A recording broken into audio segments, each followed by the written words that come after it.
IVe siècle, en 325, les vagues du Bosphore charriaient une lumière pâle sur les colonnes de marbre. L'air portait l'odeur du sel et de la cire des lampes, et les pas des hommes résonnaient comme un compte-rendu ancien sur le dallage des basiliques. Dans cet espace où se croisaient empire et église, une question simple et coupante s'imposait. Qui est le Christ ? Cette interrogation, prononcée dans des maisons, sur des chemins et dans des prières, devait maintenant être tranchée publiquement, devant des centaines d'évêques venus de tout l'Empire, sous le regard poli mais pesant d'un empereur qui cherchait l'unité. Si ce récit vous parle, restez jusqu'à la fin. Abonnez-vous, activez la cloche et laissez un like. La mémoire des pères nous instruit et nous appelle à agir encore aujourd'hui.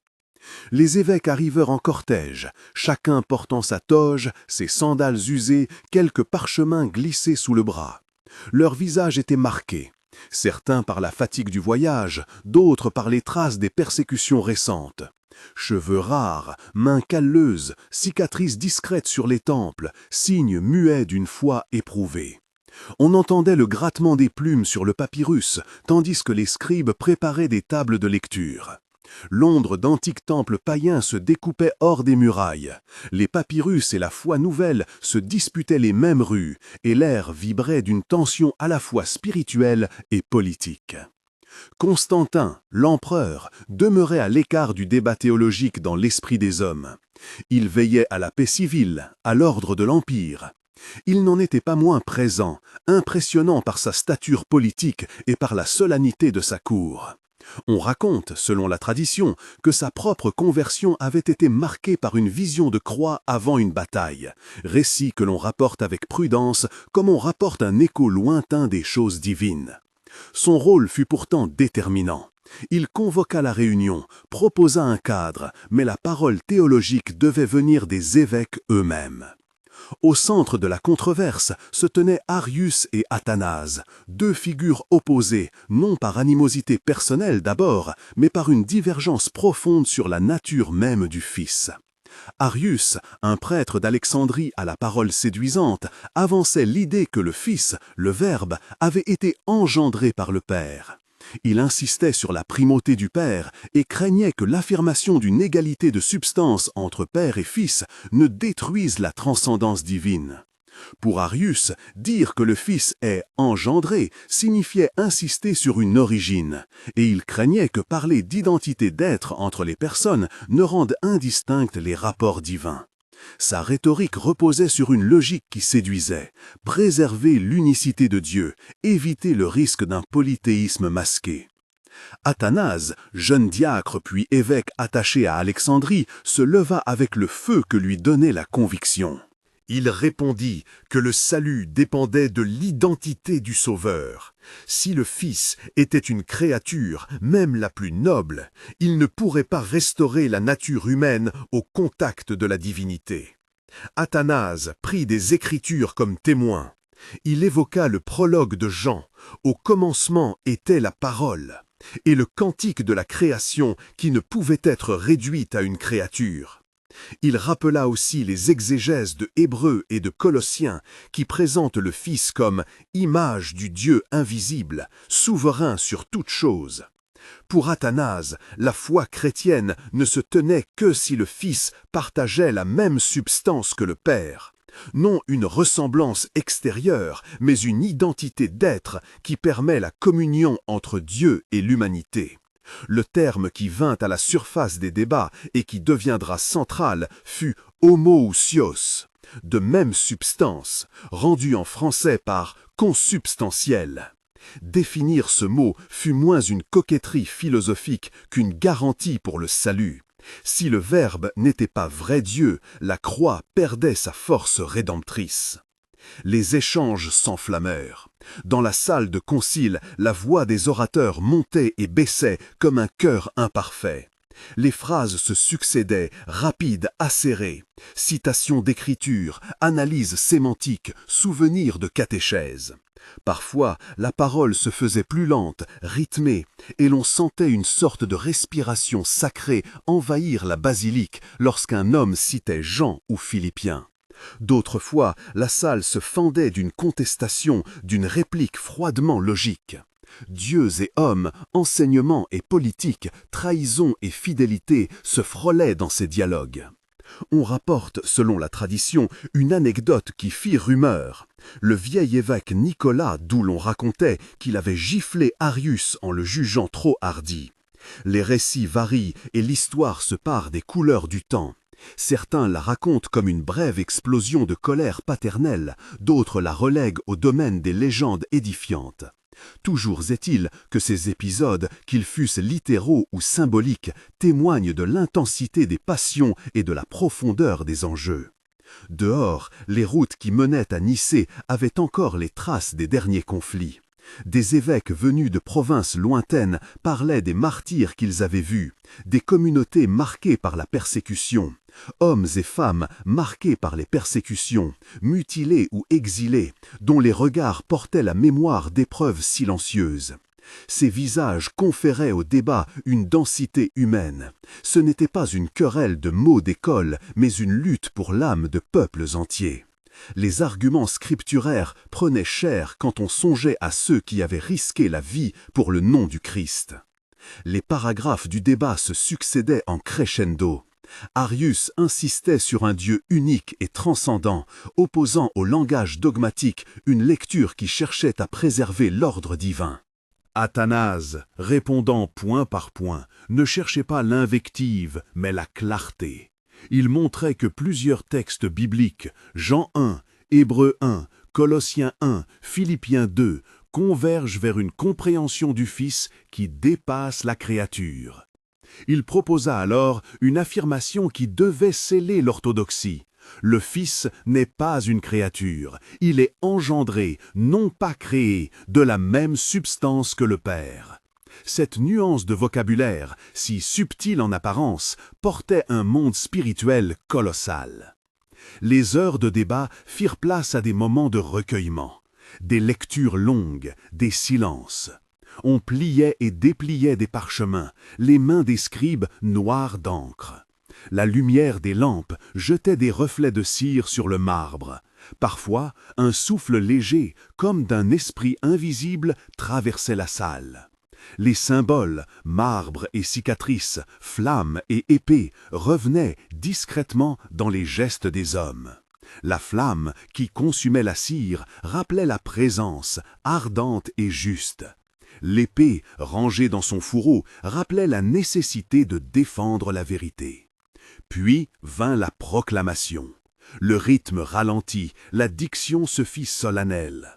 On entendit la voix du président lire une formule, une profession de foi destinée à fixer le sens de la doctrine pour l'Église entière. Les mots, choisis avec soin, furent répétés, assonances et pauses travaillées.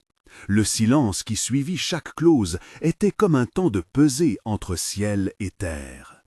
Quand la formule prononça que le Fils est de même substance que le Père, un frisson parcourut la nef. Pour certains, c'était un soulagement. Pour d'autres, une pierre tombale sur une manière ancienne de penser. Le terme « homoousios » lança un pont entre le mystère divin et la certitude accessible à la foi ordonnée. Les scribes inscrivirent la formule, les signatures, où il y en eut, marquèrent la volonté d'unité. Pourtant, la victoire du concile n'effaçait pas l'ombre qui restait. L'approbation d'une formule ne transforma pas immédiatement les cœurs, ni n'acheva les querelles. Des résistances se maintenirent dans diverses régions, des évêques furent exilés, des communautés divisées. Athanase lui-même connut l'exil à plusieurs reprises au fil des décennies suivantes, en grande partie parce que l'histoire ne se plie pas d'un seul coup à une déclaration. Le credo adopté à Nicée devint cependant une boussole. Il structura la manière dont l'Église parlerait du Fils, protégeant le regard chrétien sur la rédemption. Dans ce tumulte, l'héritage de Nicée prit forme.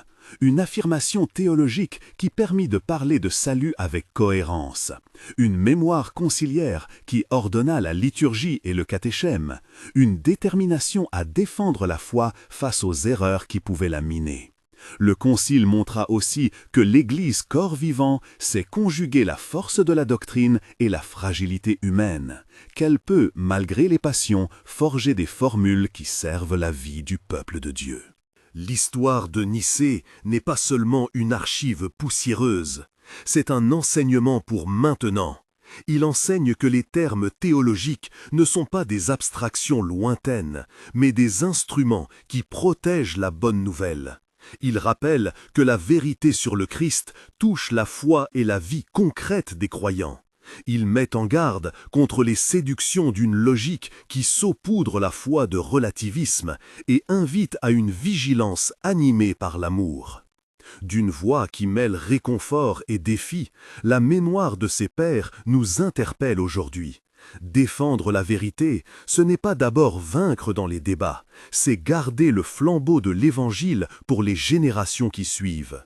Vous qui écoutez, que ferez-vous devant les idées qui altèrent le cœur de l'Évangile?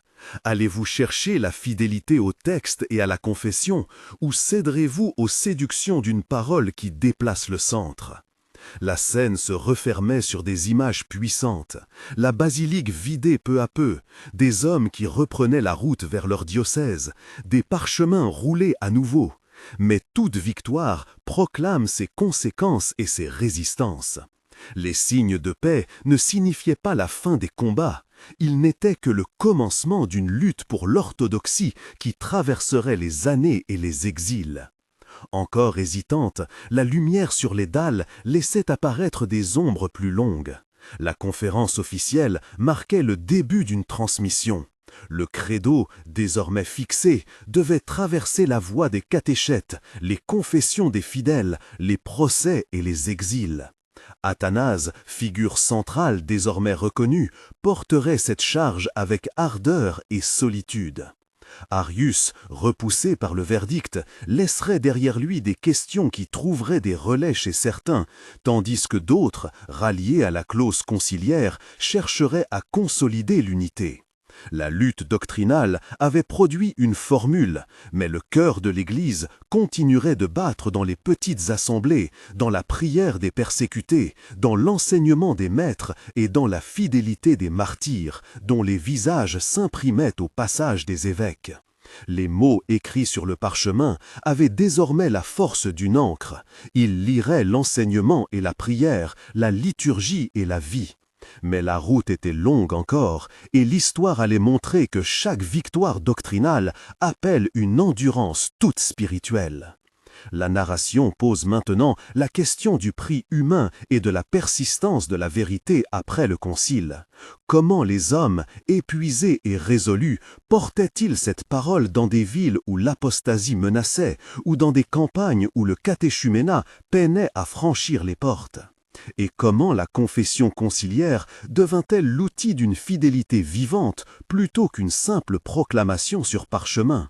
Ces questions exigent des visages, des marches, des lettres et des exils, et elles seront la suite nécessaire de ce récit. Les visages apparaissent quand on descend des grandes proclamations vers les routes de terre. Il y eut des lettres qui tremblaient de colère et d'espérance, des pieds calleux qui portaient des parchemins pliés sous la tunique, des messagers qui franchirent rivière au petit jour pour atteindre un évêque réfugié, et des veillées où le credo fut lu à voix basse, comme une prière qui défendait une vie. Les décisions conciliaires n'étaient plus seulement des phrases gravées pour des lettrés, elles devinrent la nourriture ordinaire de communautés fragiles, le nom par lequel on appelait le mystère du Verbe incarné. Dans les provinces, là où les routes n'étaient que traces de roues et de pas, un évêque de petite ville se leva à l'aube, remit son manteau à un diacre et partit citer quelques lignes du concile à ceux qui s'asseyaient près du puits.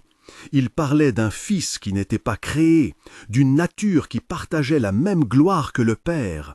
Et ces mots, répétés 3 fois dans la journée, prirent la forme d'une confession que les mères répétaient en berçant leurs nourrissons. Les catéchètes, souvent analphabètes mais fervents, se firent gardiens de la formule. Ils la scandaient en forme de refrain, la glissant dans la catéchèse avec images simples, gestes et signes, pour que le mystère ne reste pas l'apanage des écoles. Les crises, cependant, n'abandonnèrent pas le chant.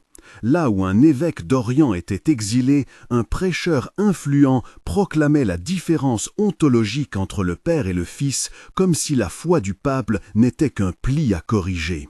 Des familles se trouvèrent partagées, certains épousèrent la clarté conciliaire, d'autres embrassaient les mots d'Arius, parce qu'ils semblaient résoudre une perplexité sur la divinité. Des frères devinrent ennemis, et l'on vit dans quelques lieux des haines s'enflammer plus vite que le feu dans les chaumes. Athanase reçut des lettres de fidèles éparpillés, de jeunes mères, de marchands, d'anciens soldats, qui le suppliaient d'écrire encore, d'expliquer, d'éclairer. Il répondit avec la même ardeur, sachant que ces pages, lues à la lueur d'une lampe, pouvaient soutenir ceux dont le pasteur avait été arraché. Ces épîtres deviennent un tissu de consolation et d'instruction. Ils y rappellent la signification du baptême, l'enracinement de la foi dans l'Écriture, la manière de parler du Fils sans l'altérer. Quand ces mots atteignaient une église locale, ils devenaient une leçon pour les catéchumènes, et parfois la cause d'une querelle nouvelle quand un prêtre sceptique y trouvait matière à controverse.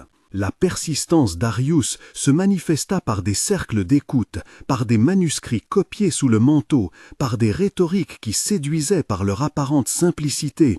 Il trouvait écho surtout là où l'autorité ecclésiale était faible, là où la transmission patiente de la foi n'avait pas eu le temps de se fixer dans des traditions solides. À certaines cours provinciales, des empereurs ou des administrateurs mal avisés favorisèrent des voix sympathisantes d'Arius, et des synodes locaux reconsidérèrent les condamnations. Les mouvements de retour d'exil, les alliances politiques, les jeux d'influence entraînèrent des remises en question. Mais à chaque reflux correspondait une nouvelle mobilisation de pasteurs qui enseignaient avec patience, qui écrivaient, qui priaient. Ainsi, l'orthodoxie se maintint moins par victoire politique que par constance pastorale. Des exemples concrets montrent la manière dont le credo se fit vie. Dans une cité d'Asie mineure, un prêtre exilé revint, usé mais vigilant. Il trouva sa communauté divisée entre ceux qui avaient suivi les sermons d'un prédicateur arien et ceux qui s'étaient tenus au credo. Plutôt que d'entamer une querelle de mots, il convia deux classes de catéchumènes, les plus jeunes et les plus âgés. Il commença par raconter l'histoire de la création, puis celle de l'incarnation, et il relia chaque geste de la liturgie à ce que le concile avait défini. Lentement, par les récits et les gestes, la communauté retrouva un vocabulaire commun et la paix, qui n'était pas simple apaisement, mais conversion de cœur. Dans un autre lieu, une femme qui avait pris soin d'un évêque dans son exil gardait précieusement une lettre d'Athanase. Quand ses enfants grandirent, elle leur lut ces pages qui parlaient du Fils éternel et de la résistance. Ces lectures privées façonnaient la foi de génération, et l'on peut dire que la doctrine conciliaire se transmit souvent par des mains communes, des femmes qui enseignaient aux enfants, des pères qui récitaient le credo avant le repas, des artisans qui le murmuraient avant de partir au travail. La théologie prit une forme populaire, non moins vraie pour cela. La formation des clercs prit une nouvelle importance. Les évêques, conscients de la fragilité des églises, établirent des écoles où l'on apprenait non seulement la grammaire et la logique, mais surtout l'orthodoxie. On enseignait la foi par les Écritures, par des catéchèses systématiques, par des exercices de prière. Ce n'était pas une élite séparée de la masse, mais des serviteurs envoyés pour nourrir la communauté. Le credo servait de fil rouge à ces enseignements. Il oisisait l'exégèse et ordonnait l'homélie. Mais la vérité conciliaire devait aussi passer par le courage. Il y eut des martyrs et des confesseurs qui, face aux menaces, gardèrent la foi. Leur mémoire, célébrée dans les assemblées, offrit aux fidèles des modèles moins de finesse doctrinale que d'obéissance concrète. Les récits de ceux qui avaient préféré la prison à l'abjuration circulaient, galvanisant les timides et rappelant que la foi se vérifie par un terme parfois amer. Les années suivantes virent l'éclosion d'autres conciles, d'autres définitions qui préciseront tel ou tel aspect, mais Nicée demeura le pivot. Parfois on contestait, parfois on renégociait des expressions, mais l'idée qu'il fallait nommer le mystère pour le protéger resta. Les pères conciliaires avaient choisi de prendre la plume et la parole, non comme outil de victoire humaine, mais comme instrument de sauvegarde pour le trésor de l'Évangile. La transmission, enfin, n'était pas seulement affaire de défense, elle fut aussi acte d'espérance. Les évêques qui avaient connu l'exil et le mépris devinrent témoins d'une fidélité qui survivait aux persécutions. Les écoles, les monastères, les communautés domestiques formaient un réseau silencieux qui faisait croître la foi. Le credo, lu le jour du baptême, scellait une promesse: vivre dans la vérité du Verbe, aimer comme le Fils a aimé, persévérer malgré les dissensions. La scène qui referme ce passage montre un soir d'hiver, dans une église de pierre où l'on entendait le vent battre contre les volets. Des catéchumènes étaient réunis, emmitouflés, les mains jointes. Le prêtre, pris de quelques années mais d'une voix ferme, prit le parchemin où était écrit le credo tel qu'on l'avait transmis. Il leva le regard vers ces visages juvéniles et dit simplement: « Nous récitons ce que nous croyons, pour que, si le mal vient, nous sachions où nous tenir. » Il prononça les mots conciliaires, et la phrase, hissée par des lèvres simples, fit descendre une lumière dans l'assemblée plus efficace que toutes les lampes. Les enfants répétaient en écho, les mères essuyaient une larme, et dehors, la nuit continuait sa route, sans troubler la paix fragile mais réelle qui venait de naître autour d'un vieil homme, d'un morceau de parchemin et d'une confession. Ces petites scènes, plus que les audiences impériales, furent le vrai chant de la victoire. Elles montrèrent que la foi ne se réduit pas à une formule sur laquelle s'entend un concile, mais qu'elle s'incarne quand des hommes et des femmes acceptent de porter cette parole dans leurs gestes ordinaires. Athanas, exilé et combatif, en fut l'une des voix principales. D'autres, moins célèbres, firent le labeur silencieux qui imprima la formule dans la chair même de l'Église. Là où, dans les campagnes et les cités, la mémoire conciliaire se trouva vivante, la transmission se fit sans bruit, par l'enseignement patient, par les repas partagés, par les prières de famille, par la fidélité au rite. Et quand les tempêtes religieuses se déchaînèrent à nouveau, ce fut souvent cette mémoire humble qui tint bon, rappelant que la vérité sur le Christ n'est pas une victoire à brandir, mais une promesse à vivre. À l'aube, la même pierre gardait encore la mémoire de la nuit. La porte s'ouvrit sur un mince filet de lumière et sur l'odeur du charbon éteint. Les enfants rentrés chez eux marmonnaient encore les dernières syllabes du credo, comme si ces mots leur avaient appartenu dès la première levée de leur voix. Athanas comprit vite que la bataille ne serait ni uniquement théologique, ni purement politique. Elle serait pastorale, c'est-à-dire une lutte pour que des mots précis demeurent signes vivants et non seulement formules de rencontres diplomatiques. Les écoles épiscopales prirent cette responsabilité au sérieux. Elles enseignaient la grammaire des textes, mais surtout l'usage pastoral des formulations. Un jeune lecteur apprenait non seulement à décliner les déclinaisons du grec, mais aussi à entendre comment un mot pouvait conduire une assemblée à la vérité ou l'entraîner dans l'ambiguïté. On insistait sur l'art de traduire fidèlement, sur l'attention aux équivalences qui, mal choisies, fausseraient la pensée. Ainsi, on formait des hommes qui savaient partager la foi en mots simples, sans la trahir. Les lettres circulèrent, nombreuses et parfois rudes. On lisait des appels à la fermeté.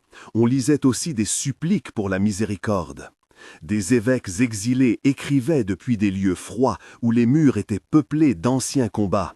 Ils mandaient conseil et consolation aux communautés restées en liberté. Dans certaines provinces, on rencontra la pratique étrange et poignante de faire jurer les catéchumènes sur le credo avant le baptême.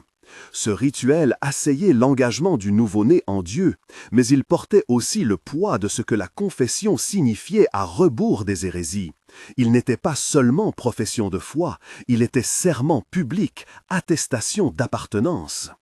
La paternité littéraire d'Athanase se fit sentir dans ces échanges. Ces lettres, dont quelques-unes circulèrent en copies multipliées, parlaient souvent moins de joutes conceptuelles que de la manière d'accompagner un peuple. Il décrivait comment consoler une veuve persécutée, comment parler à un centurion qui doutait, comment éclairer un jeune qui avait été élevé dans une tradition contraire. Il demandait au pasteur d'arrêter de croire que gagner un débat suffisait. Il voulait qu'il gagnait des cœurs. C'était là une révolution presque silencieuse. Défendre la formule sans oublier que la formule était donnée pour l'amour, non pour la victoire. Dans les campagnes, la prudence prit d'autres formes. On craignait le zèle des puissants et l'ivresse des foules. Un vieil instituteur de village promenait après les familles de petits manuels faits de feuilles cousues où étaient consignés des prières et des schémas du mystère divin. Il enseignait aux garçons les gestes du baptême et aux filles les bénédictions de la cuisine. Ces gestes, banals à première vue, formaient un tissu de fidélité qui, faute de mieux, sut protéger la foi. Quand la persécution revenait, elle rencontrait non seulement des sentences théologiques, mais la résistance des gestes ordinaires. Un signe de croix discrètement tracé sur le pain, une prière murmurée au chevet du malade, une lecture du credo avant de partir pour la foire. Ces routines, parce qu'elles étaient simples, étaient difficiles à anéantir. C'était aussi dans les grandes villes que l'on voyait la complexité du temps. Là se rassemblaient savants et marchands, lettrés et prostituées, qui cherchaient une parole qui les tienne. Les évêques urbains comprirent qu'il ne suffisait pas de proclamer la foi dans le cœur. Il fallait faire en sorte que la foi se lisât à l'extérieur, dans la justice, dans la manière d'accueillir l'étranger, dans l'ordre des maisons. Certaines disputes judiciaires, réglées à la porte de la cité, prêchaient plus fort que n'importe quelle oraison. Celui qui trahissait les termes du credo se mettait hors de la communauté, non parce que l'Église aima exclure, mais parce qu'il menaçait la cohésion même de ce trésor reçu. Le récit des martyrs, enfin, resta un puissant levain. Ces vies brèves et hautes, quand on les récitait à la veillée, rappelaient à tous que la vérité pouvait coûter la liberté et parfois la vie. Mais ce prix, dit la mémoire collective, était l'ultime mesure de l'authenticité. Les enfants connaissaient les noms de ceux qui avaient refusé d'abjurer, et ces noms devenaient noms de prière. On les invoquait dans les passages difficiles, comme on invoquait un ami fidèle. Ainsi, la mémoire conciliaire se mêlait au nom des saints. Le credo n'était pas seulement un texte, il était la confession d'hommes et de femmes qui avaient rendu compte devant les puissances. Et puis, il y eut des moments de calme où la vie paroissiale reprenait son souffle. On répandait l'huile sur le front des mourants, on célébrait les mariages sous l'œil des icônes encore frustes des églises. On corrigeait doucement les enfants qui avaient mal récité un mot du credo. Dans ces gestes, l'expression conciliaire était devenue chair, habitude, respiration. Le monde n'en était pas sorti indemne, mais il avait reçu quelque chose qui, en dernière analyse, dépassait les querelles, une manière d'être ensemble sous le signe du Verbe qui s'était fait homme. La lumière du matin perça alors plus nettement la basilique. Les vapeurs de la chandelle se dissipèrent. Le prêtre, qui avait fini de ranger ses lettres, resta un instant à la porte, regardant la place où les marchands allaient s'installer. Il sut que quoi qu'il arrivât, la confession faite la veille restera en eux. Une parole partagée, apprise dans le souffle de la communauté, prête à être dite encore et encore. Il leva la main, bénit la ville avec les gestes simples d'un homme qui sait que la foi tient moins au discours des palais qu'aux promesses répétées dans la vie ordinaire. Puis il s'en alla vers l'atelier où l'on réparait les habits liturgiques, tandis que la cloche commençait à appeler ceux, fidèles ou distraits, répondraient au son pour écouter à nouveau la parole qui forme et qui soutient. Dans l'atelier, l'air sentait la laine piquée de goudron et le vieux vinaigre des tentures. Un homme près du portail, que l'on appelait l'ermite par ironie et qui n'était pourtant pas tout à fait hors du monde, récitait d'une voix basse des psaumes qui firent trembler 2 ou 3 tisons dans l'âtre. Le prêtre entra au chœur. Il avait en main le livre que l'on utilisait pour les offices solennels. Sa présence ramena le silence, non par crainte, mais par le simple poids de l'habitude. Chacun sentit que l'heure était celle d'affermir les pas. Il lut le credo sans précipitation, chaque phrase tombant comme une pierre posée pour stabiliser la route. La lecture éveilla des souvenirs et des peines. Une veuve pensa à son mari, un soldat à la patrie perdue. Et pourtant, la parole terminée, la communauté ne s'en trouva ni détruite ni apaisée. Elle était seulement appelée, encore une fois, à faire de ces mots un chemin quotidien. Soudain, un bruit à la porte interrompit la routine. Des cliquetis de cuir, des pas heurtés, puis le martèlement faible d'une botte qui frappait le seuil. Un messager, à laine courte, entra, tenant un rouleau scellé que la cire avait craquelé sous sa main gauche. Ses yeux évitaient la figure du prêtre comme on évite une pierre que l'on sait lourde. La basilique se tendit, même les vieillards, qui avaient appris à ne pas s'émouvoir à la moindre nouvelle, redressèrent l'épaule. Le messager posa le rouleau sur l'autel avec un geste rituel, puis expliqua d'une voix qui vibrait. Il venait d'une ville voisine, porteur de la lettre d'un magistrat qui cherchait à consolider les règles du culte public. Il déclarait que l'orthodoxie devait être confirmée en dehors des murs du sanctuaire, que l'on attendait des chefs de communauté qu'ils rendent compte de la fidélité des laïcs et qu'ils signalent les manquements. Les mots, prononcés avec pudeur, brûlaient pourtant la place comme un vent sec. Un murmure parcourut la foule. Certains écoutaient avec la curiosité qui naît quand une loi inconnue franchisse une frontière. D'autres frémissaient. Tous comprenaient que le geste qui ne disait rien pouvait devenir le juge le plus implacable. Le prêtre déplia le parchemin. Ses doigts tremblaient, mais sa voix resta ferme quand il annonça qu'il faudrait examiner le texte et qu'il en parlerait ensuite à l'Assemblée. Il savait que de telles demandes pouvaient être des instruments de paix ou des leviers de persécution. Il savait aussi qu'un mot mal choisi, une dénonciation ridicule, suffirait à ouvrir la brèche. Les anciens se réunirent autour du prêtre. On proposa des mesures prudentes, entendre ceux qui étaient accusés, rassembler les témoins, garder la discrétion pour ne pas mettre en péril des familles déjà fragilisées. D'autres, plus durs, souhaitaient renvoyer l'affaire au siège épiscopal, faire peser la procédure vers la stricte discipline. La discussion n'était pas seulement juridique, elle mesurait la capacité de la communauté à protéger la foi et ses membres à la fois.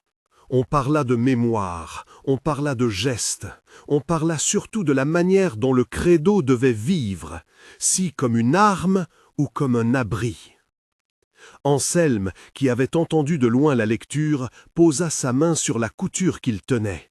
Il pensa aux fils qu'il rapprochait chaque matin, à ces points qui tenaient ensemble des pans d'étoffe usés. Il pensa qu'une parole tranchante pouvait défaire ce travail invisible du quotidien.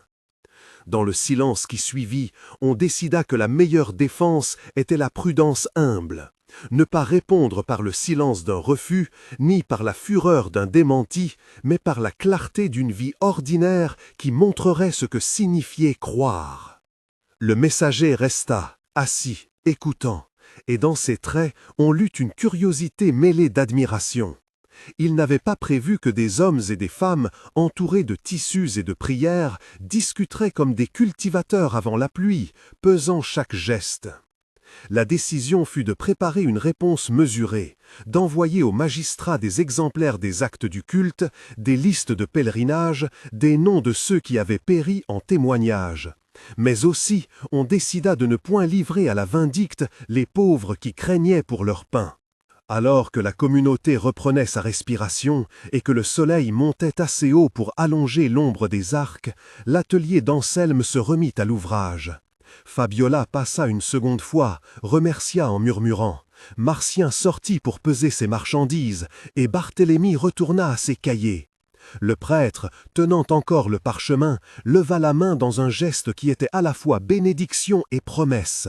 Les gestes de tous, petites coutures, prières aux tables, lectures aux veillées, seraient désormais aussi la réponse du village.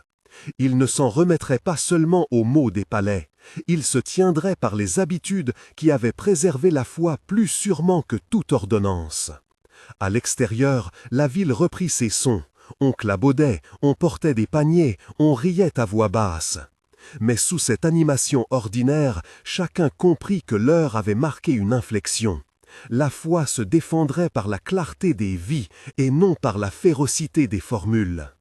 Pourtant, alors que l'on croyait revenir à la routine, un battement sourd se fit entendre, au dehors des bottes plus nombreuses cette fois, et un nouveau visiteur apparut sur la place, portant un signe que nul n'attendait.